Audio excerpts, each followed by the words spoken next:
Okay, welcome back, everyone. It is week 3, day 1 of Web Fundamentals. We have this morning's algo. It's named two-number sum. Okay, so this number, two-number sum function, let's explain it. Write a function that takes in a non-empty array of distinct integers. So stop there. Look at this array. Distinct integers, 2, 7, 11, 15. Those are different from each other. All right, so a non-empty array of distinct integers. You don't have to worry about being an empty array either, so covered that case. And an integer representing a target sum. So look at this target sum. All right, so this is the two parameters that are going to be in our function. All right, we need to pass in some arrays and target sum numbers as arguments. Remember that's what they're called when we invoke the function. When they're in the function invocation, they're called arguments. All right, so let's continue. If any two numbers in the input array sum up to the target sum, the function should return them in the array in any order. Doesn't matter the order. Okay, if any two numbers in the input array add up to the target sum. So let's look at, excuse me, tongue-tied. Let's look at this array here. All right, so we have 2, 7, 11, 15. The target sum is 9. So which two integers would add up? Right, two values to add up to 9 are 2 and 7. So the output is going to be in 0 and 1 because those are the two index values. Or sorry, these are the two indices of these two values. Okay, so because num's at 0 and num's at 1, if you add their values together, 2 and 7, we get 9. So we return 0, 1 in the array. Okay, let's look at this example. 3, 2, 4, the target sum is 6. So here we have a target sum, 2 and 4, right? So these indices are at 1 and 2. So then that returns their values added together return our target. Okay, so this is two-number sum. And what if there are no available values to add up to the target? If no two numbers sum up to the target sum, the function should return no sum in the array can be found. Okay, so this is the case in which there are no possible numbers that add up to the target sum. So you do have to account for that edge case there. All right, so note that the target sum has to be obtained by summing two different integers in the same array. You can't add a single integer to itself in order to obtain the target sum. Okay, so you cannot add, for example, 3 at 0 and then 3 at 0 like this. Okay, this cannot be a output. It has to be two distinct integer values. So let's go ahead and reverse that. Okay, so you can't add a single integer to itself in order to obtain the target sum. We just set that. And then next, you can assume that there will be at most one pair of numbers summing up to the target sum. So only one pair. We're only looking for one pair.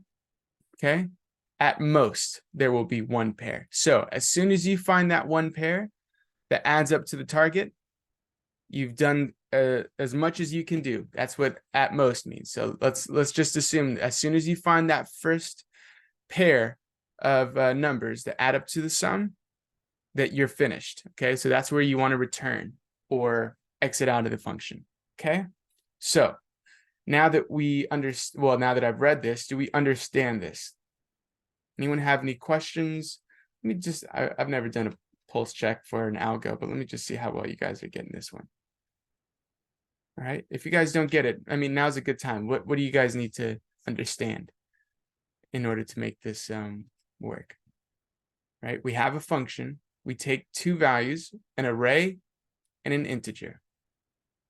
We want to find within this array the two values that will add up to our target. Once we find those two values, we've finished. If we don't find those two values, we return that string that says no sum can be found. Okay. This might be kind of like a bad question, but like let's say one of the numbers in the array equals the target. Mm-hmm. So then if like, that's a good question. That's a great question. So if in this case, let's say, let's change this around. All right. I'm going to make this a 3. So these two are not the target. And then we run into, for example, a 9. Okay. Remember, we need two numbers. So if you run into a 9, you're going to also need a 0. So you need to find two numbers that add together to get to that target. Okay, so 9 by itself, we cannot have a 9 by itself be the only thing that we return for this target. Okay. Okay, thank you. That makes a lot of sense. Yeah, thank Great you. question. In fact, I'm going to write that in the instructions now. Okay.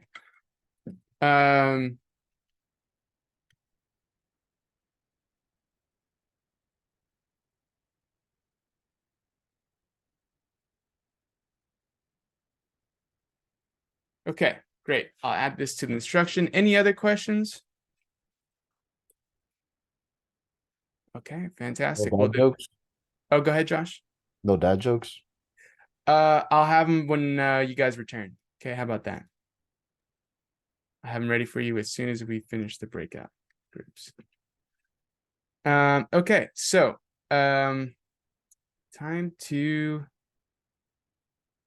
disperse. Okay, so let me stop sharing my screen. Pause. Thank you guys. Yep, those are some great dad jokes, right? So let's get to presenting our solutions. Who'd like to? Well, there's only one group that would present today. But if we I'll have go a different first. solution from that group, we can have multiple presentations. So who'd like to present? I'll go first because we only did the first one.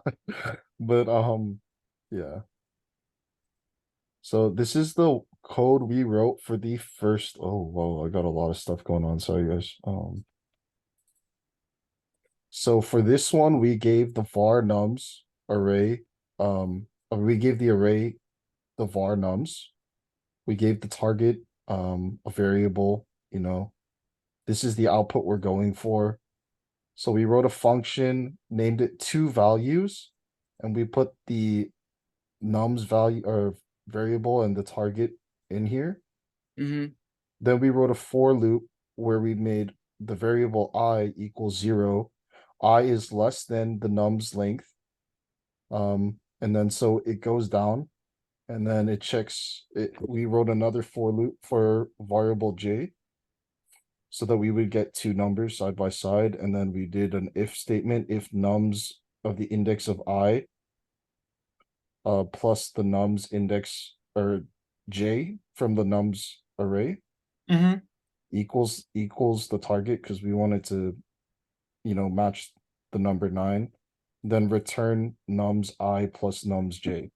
So Okay. it would break the code right there, and then it console log what we got. Okay. Nicely done. There's only a couple things that we missed though. All right, so let's take a look. The first thing I'll point out is that we don't have the return statement for if there is no sum, right? Because what if you read through the whole entire array and there is no sum? Then you would not have returned anything, right? So we want to say else. But this is going to return, if you make an else here to return there is no sum, every time this if statement does not ring true, then you're going to have a lot of, well, you're going to return prematurely. You're going to return before you would have read through the whole for loop. So what you want to do is add that return after you've finished this for loop, the one that you initially started. So if you see here, this one starts here and ends here.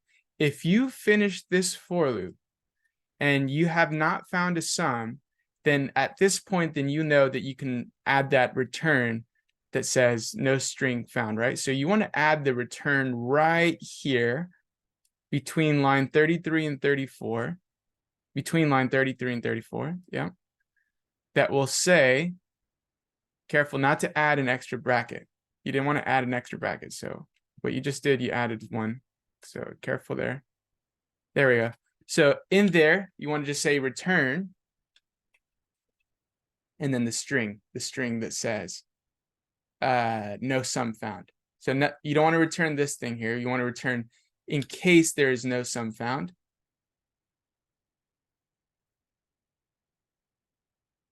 Right? And we know to put it here because this line will trigger after this for loop has finished, right? This is our first for loop.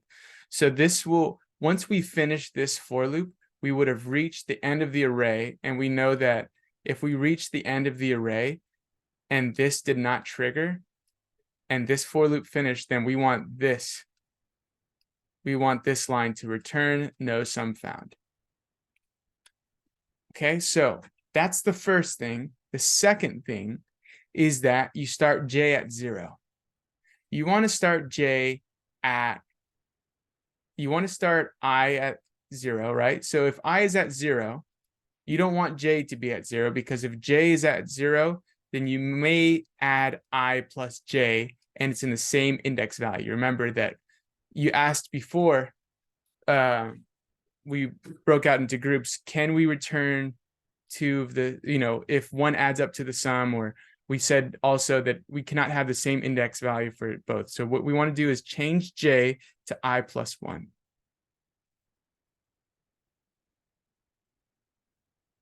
Okay, so J will always be, well, initially it starts off just to the right of I. So now let's run it. Do I not need to put the I in like brackets or anything? Well, which I's? The I that, oh, because it's already a variable, we don't need to.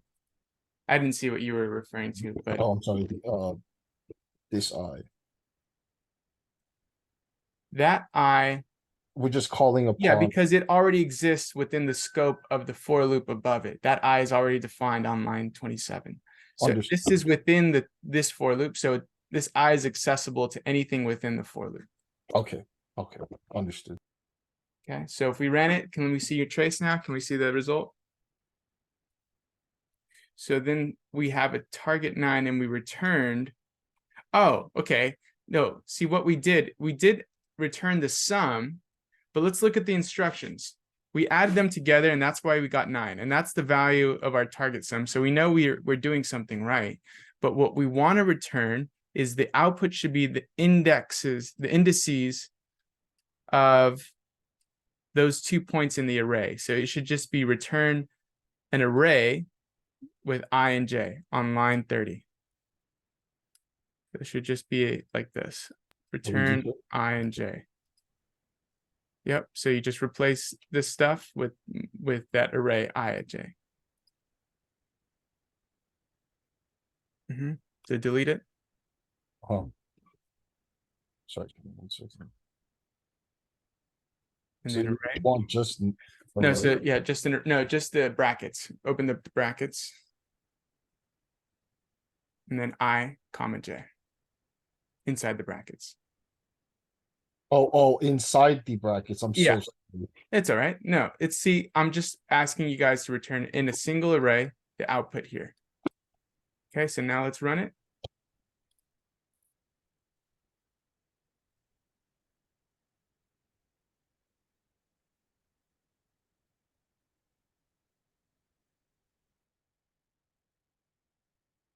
You broke it. What happened? Let's go back. What did we do? Did we add east? Oh, there it is. See this thing here on line 28? I plus 1. There we are. Now let's copy it.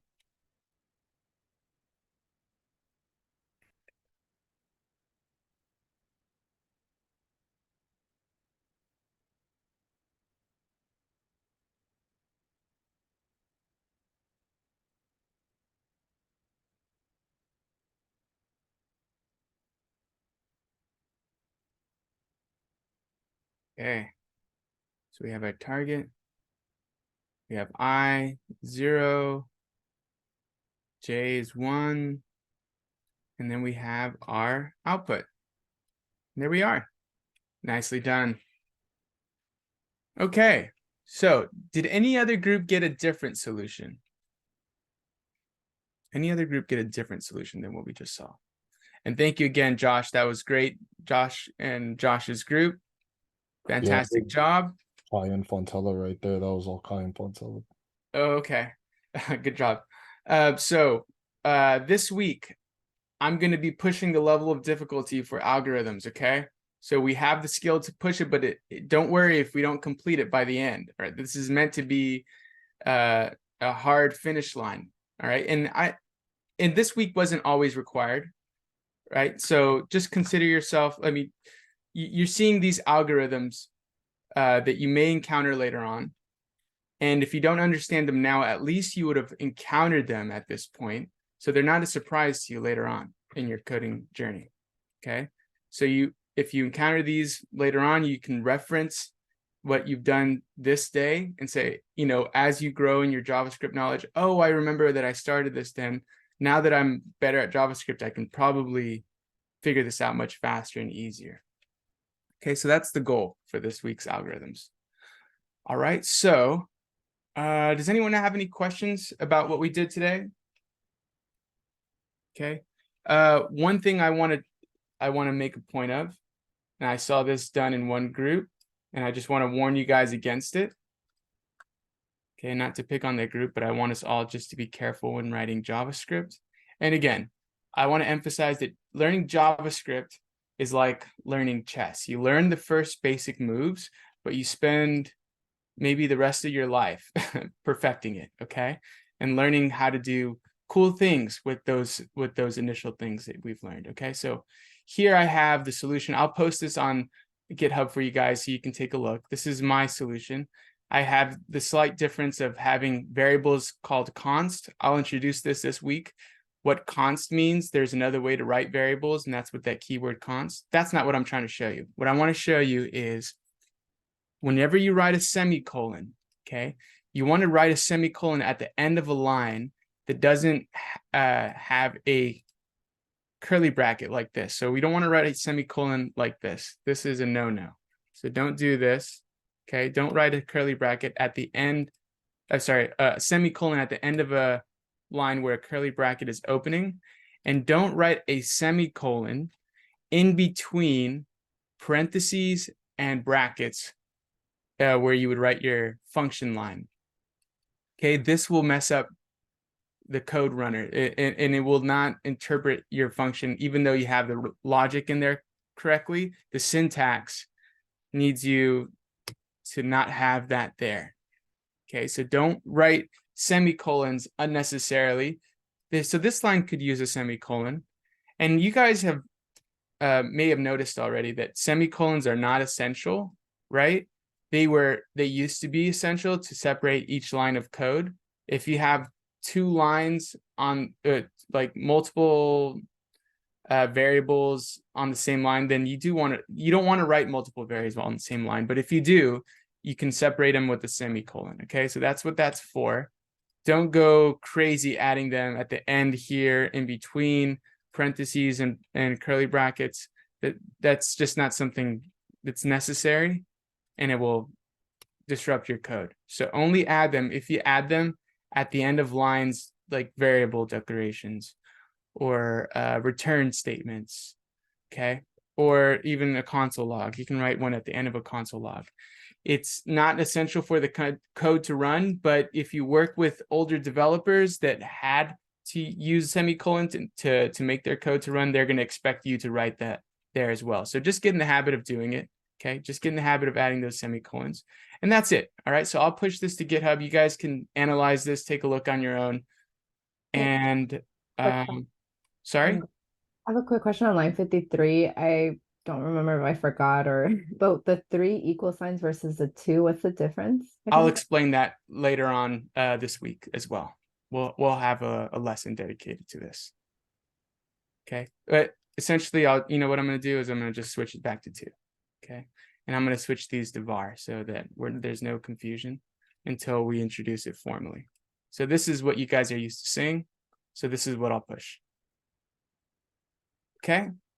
All right. So let me stop sharing my screen. Any other questions though before I stop? Okay. Okay. All right. So let's go ahead and take a 10 and come back and start our presentation. No, not presentations, our project week presentations. That's 5 days ahead. All right. I'm that excited. Okay. So we'll start our project week. Don't worry about presentation. So let's take a 10.